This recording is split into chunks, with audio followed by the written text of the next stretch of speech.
Hello and welcome. I'm Catherine from Crystal Pegasus Costumes, and this video is all about making a quick change gown to be a magician's assistant in a burlesque act.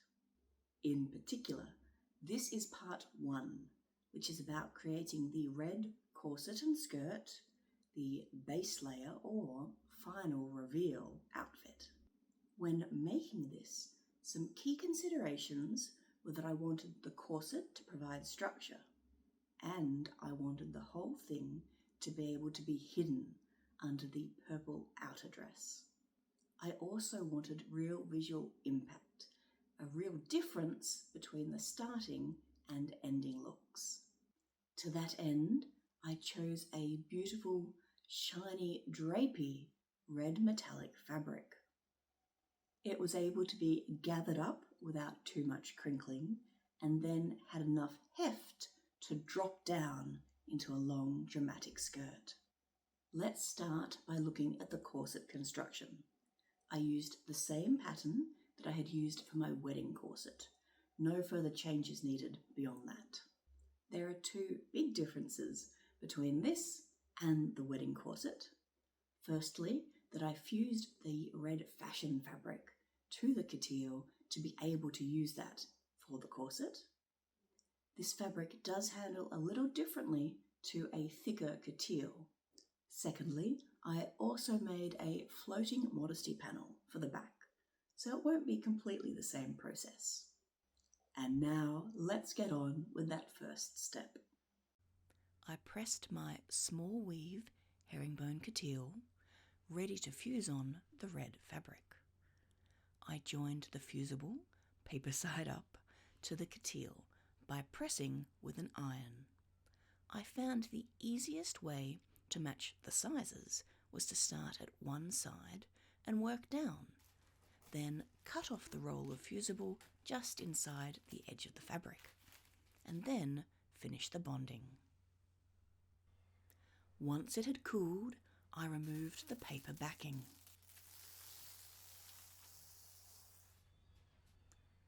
I laid out a piece of the red fabric, right side down, and then laid the couture fusible side down, and then pressed again to bond the second layer.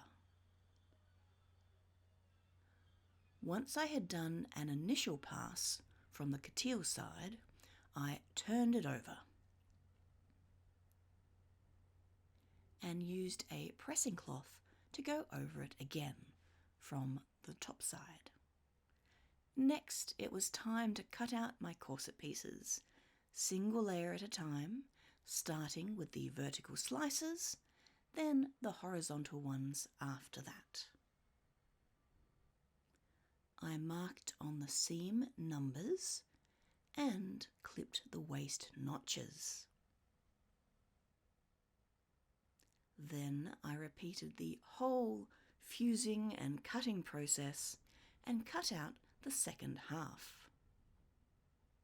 I also fused this smaller piece, cutting a section for the Modesty Panel and putting aside the rest for the skirt waistband.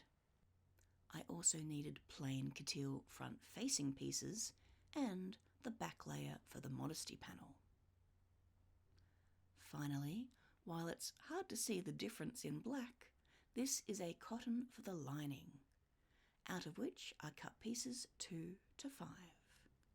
And altogether, here are all the pieces of the corset. I started the assembly with the easy option, the lining, stitching with a 10mm seam allowance, then top stitching with the seam towards the back. Adding on each piece of the lining in turn, then clipping the seams and repeating for the second half.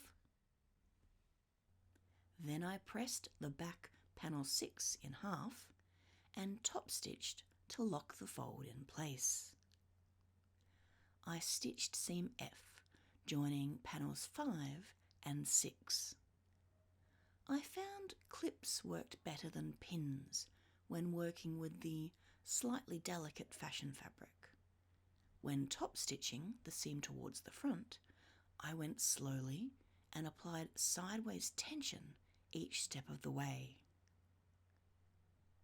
It's always exciting when it starts to take shape. On the inside, I graded and clipped the seams. Once the second side was done, I had all but panel 1 assembled, and it was time to insert the busk. I laid out the 2 panel 1 pieces, the 2 front-facing pieces, and the loops and pins of the busk. Starting on the pin side, I clipped the outer and facing together and stitched with a 15mm seam allowance. After pressing the seam towards the facing, I edge stitched. Then pressed flat, matching up the seam B's, allowing the Modesty placket to form, and then stitching it in place, 15mm from the edge. I lined up where the pins should be inserted and used an awl to insert them, as I've shown in previous videos. After switching to a zipper foot, I stitched very closely next to the busk. I had a few pins marking where the edge was to get me going, and then I slowly followed it down, holding the busk flat as I went.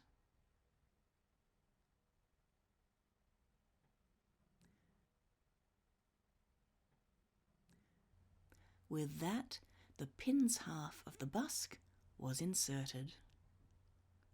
On the other facing piece, I marked where to sew and where to avoid the loops. With the right sides together, I stitched along the 15mm seam allowance until I reached a gap marked for a loop, at which point I lock stitched back and forth,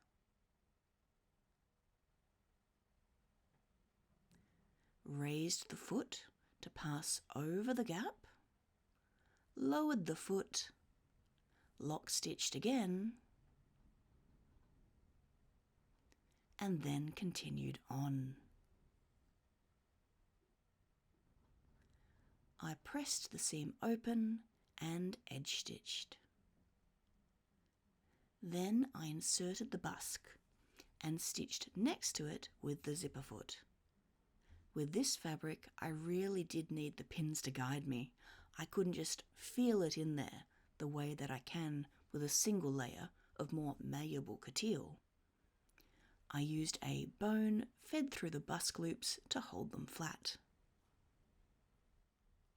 Thus, the busk was inserted, looking nice and neat from both sides.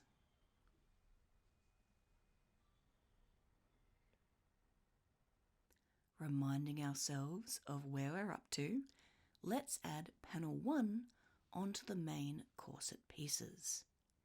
This was done with a 10mm seam allowance as per previous assembly, noting that it's useful to pin the facings to the side to keep them out of the way. Then top stitching, grading the seams, notching and clipping. At which point the outer shell of the corset was fully assembled. The next step was to cover the seams with bone channel tape. With the corset laid over a ham, I laid the tape along the seam and used masking tape on one side to hold it in place, as I wanted to avoid pins. I worked down slowly, keeping the bone channel tape over the seam.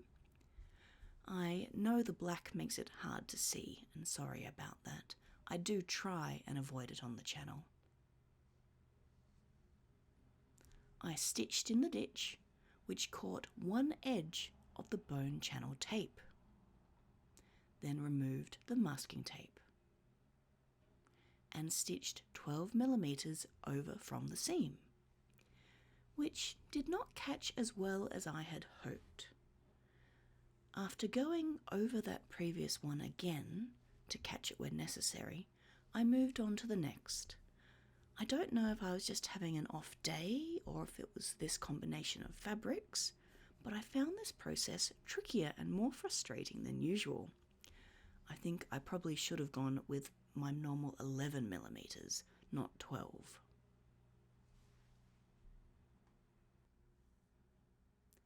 As we can see, there were several places that I had to double up. Luckily, it didn't show too much on the right side in the busy texture, and the inside will be covered by the lining. I ruled on locations for mid-panel bone channels, basted on bone channel tape down the middle of each line, then keeping the basting to the side of the foot, I stitched first to one side of the bone channel and then the other side, after which I removed the basting thread. All tape-made bone channels were then done. A little bit of a mess on the inside, but fairly neat on the outside. You can see the lines of stitching, but can't particularly tell where it needed to goes over.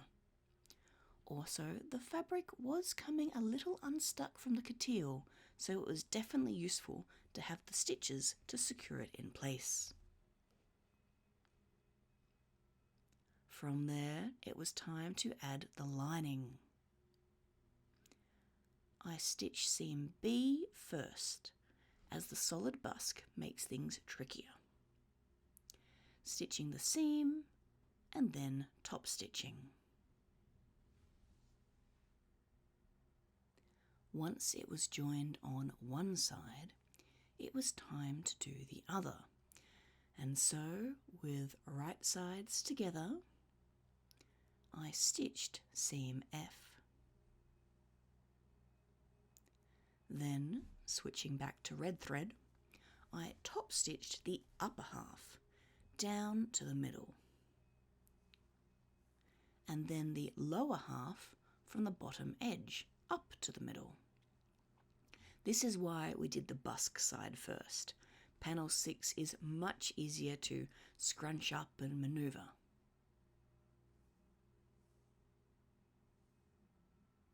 The seam was graded and the whole thing was turned right side out.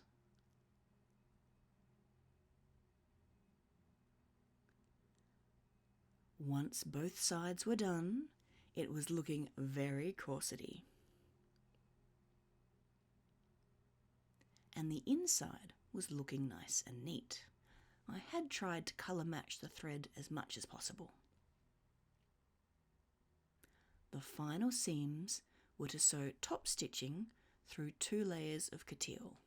On panel 1, creating a bone channel next to the busk. And on panel 6, we have channels for the bones either side of the grommets. I paused working on the main body of the corset and switched to the Modesty panel.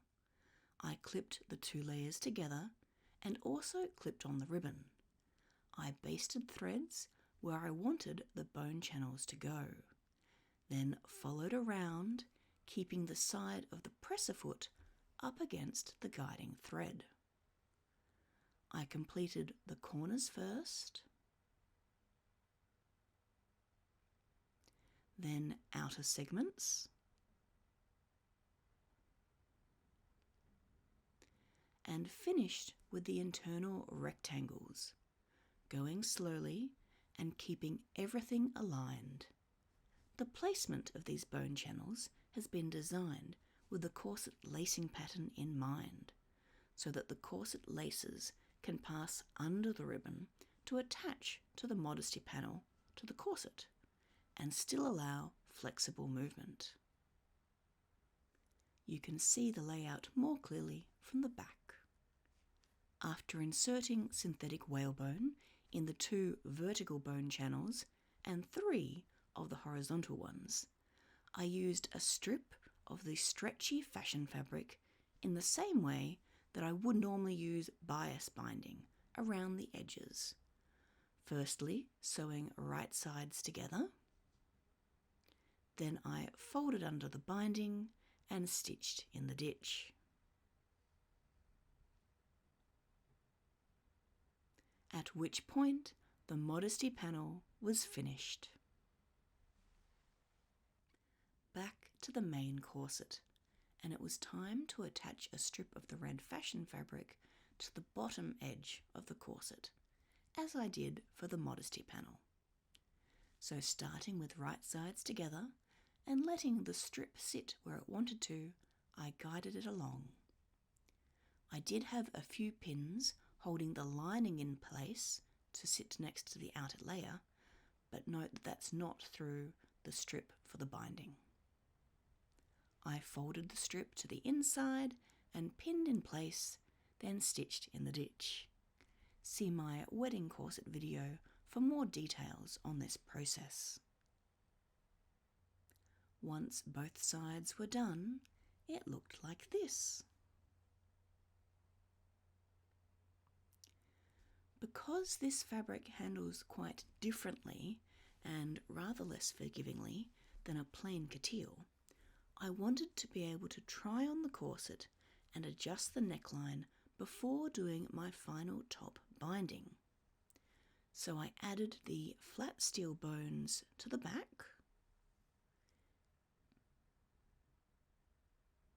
and added the grommets.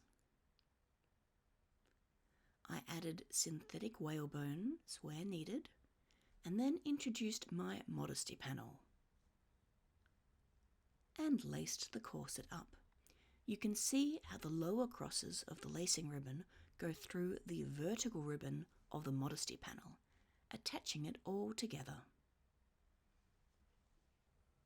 After trying on the corset off camera and trimming the neckline, I cut the flat steel bones for the front to size. Then pre-bent them for bust shaping and inserted them into the corset. I rather awkwardly stitched on the top binding, finishing, as always, by stitching in the ditch. With that, the corset was complete. I was very happy with the fit. It cinches in at the waist and provides bust support without being too tight around the edges. There is perhaps a tiny little bit that could come in at the side bottom edge. It's always a tricky section there, I find, on my body, but then that is just my body, and I'd rather have more space there, plenty of room to move, than not enough. Once the corset was finished, I turned my attention to the skirt, and I started with the waistband. I set up Madam to be the same height that I am in my dance heels.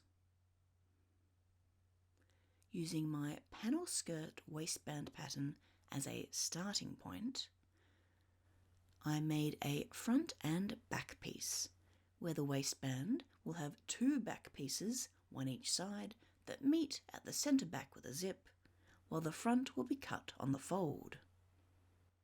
Although I then realised that I didn't have enough of the red fused to couture to cut in that configuration, so I moved the side seams to be side front seams.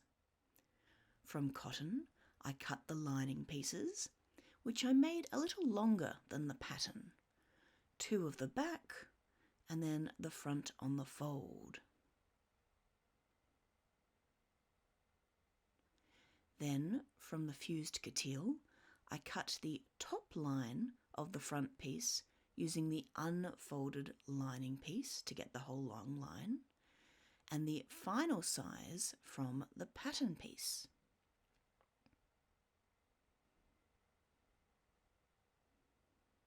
Then I cut the two side back pieces, and finally I transferred the markings, and all my waistband pieces were prepared. I stitched the lining pieces together at each of the side front seams and top stitched. Then I did the same for the outer waistband, at which point I had two big curves. I clipped them together along the top and trimmed down one side to be just a centimetre beyond the centre back, leaving the other to be a placket.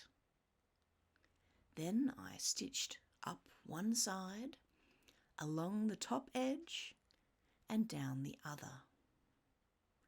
After clipping and pressing, I top stitched just along the top edge. And with that, I had a waistband. For the skirt lining, I used a piece of satin from my stash and two long strips of the same fabric to gather into a ruffle.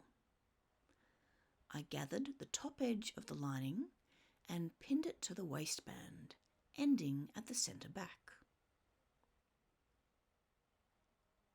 Then I stitched the skirt lining to the waistband lining.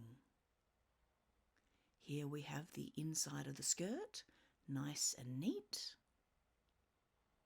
Then I secured the seam allowance in place by top stitching to the waistband lining, at which point it was starting to look like a skirt. And now you can hopefully see the point of the different lengths of waistband to spread the volume of the gathers. The back is abutting at the centre back, awaiting the zip. I trimmed the hem to be 25 centimetres above the floor and added the bottom ruffle. For the skirt outer layer, I cut off two pieces of the red fabric, a front and a back. I cut a slit down the centre back for the zip. Then I stitched my two rectangles together at the sides. I put in long gathering stitches along the top edge of the skirt.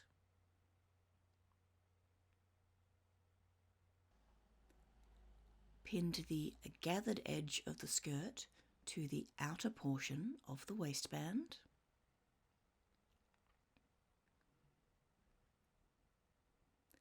Then stitched that seam. And top stitched the seam allowance to the waistband, taking care to manage all the floofy fabric. At which point the skirt looked like this. We then moved house for the second time in 12 months, and amid the chaos, I wanted to press on with this costume. The next step was to put in the zip. The red layer is joined from there. Two sides of the black layer are not joined at all. And don't mind that grey ribbon, that's just the corset. The black layer is turned back that way, the red is turned under that way. Yeah, ready for a zip and then some hook and bars at the top, or at least one. I measured where the zip would go to so that I could join the centre back seams until this point on both the skirt outer and lining. I stitched the lining centre back seam and top stitched on either side to keep the seam allowance flat. I also then stitched the outer layer centre back seam from where I had cut open to where I had marked for the bottom of the zip. I pinned the zip to one half of the skirt, both the outside and the lining.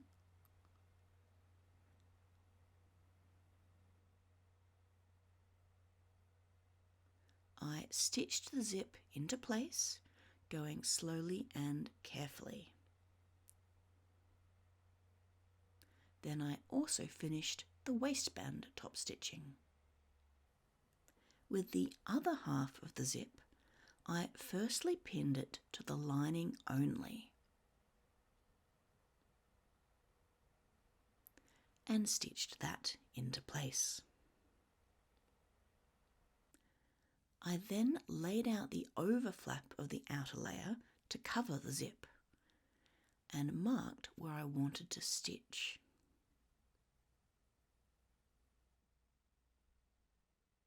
Then back to the sewing machine, going along carefully and slowly and checking I was in the right place. I stitched the zip down. To finish the area, I did a little top stitching to help it sit smoothly. With that, the zip was in. And to finish the closures, I added a hook and bar. I wanted to add a little bit more volume to the bottom of the skirt, and so used this heavy tulle netting. I trimmed the edges and folded it into quarters lengthways. Along the edge with 2 folds, I put in some gathering stitches. Then cut open the one bottom fold. I gathered it up. I tucked up the outer layer of the skirt, ready to pin on the tulle to the skirt lining, like so, pinned on all the way around. Then I stitched on the tulle. After floofing the tulle out, here's the bottom of the skirt lining layer. The final task was hemming. Now that all the layers were in place, there was a significant amount to trim off. I cut it off just above floor level.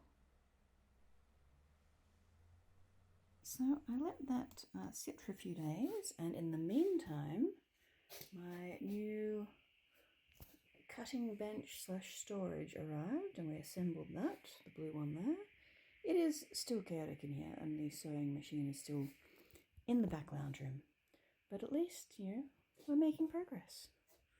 Either I cut it slightly unevenly, which is definitely a possibility, or it is stretched a bit more on the left than on the right. So I just want to neaten that up a little bit, and then I'll hem it.